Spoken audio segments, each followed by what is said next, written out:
For today's video, For magluluto today's ako video, ng magluluto tayo ng hipon. hipon. Simpleng Lagyan lutong muna tayo hipon. mantika. Or shrimp. Lagyan natin ng luya. Gisa muna tayo ng luya. Yung pa-brownie natin para lalabas talaga yung bango ng Malalaki luya. hiwa yung bawang Yan, ko isunod para natin hindi siya yung masunog. bawang. Malalaki yung hiwa ko. Kasi para hindi masunog. Sunod ang sibuyas. Isunod natin yung sibuyas.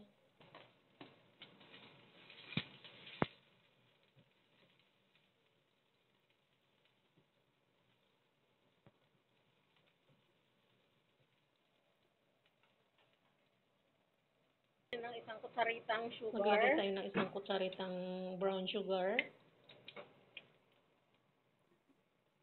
Paminta. Maglagay rin tayo ng paminta. Hindi yan mawawala sa akin ng paminta kasi mas masarap may paminta.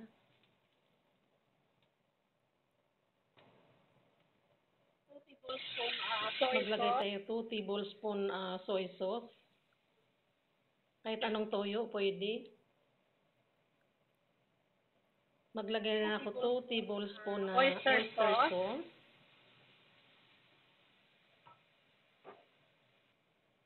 2 tablespoon na ketchup, banana ketchup. Lagyan natin ng hipon. Yung hipon ko guys, 1 kilo lang yan.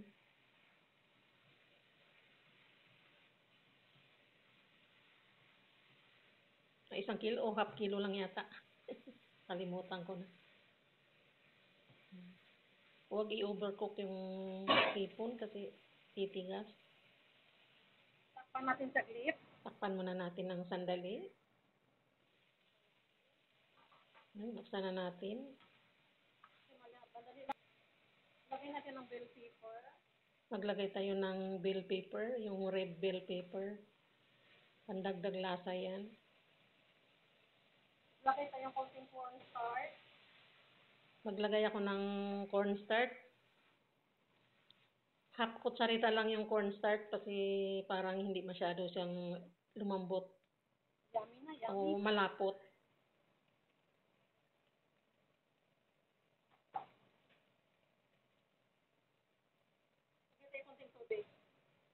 Maglagay tayo ng konting tubig, konting-konti lang. Kasi magtutubig naman yung hipon. Takpan natin mga 2 minutes.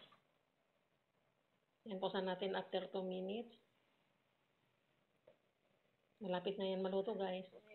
Luto, actually, luto na yan eh.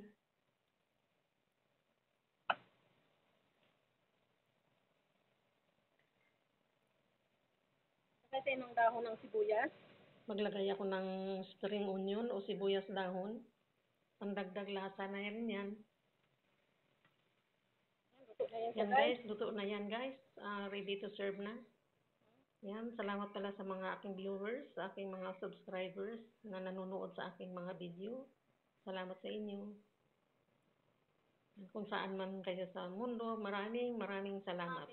Ayan, luto ng aking shrimp, simpleng lutong shrimp.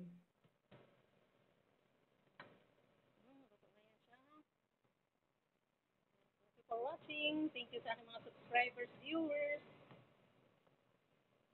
Yan, guys. Ready to serve.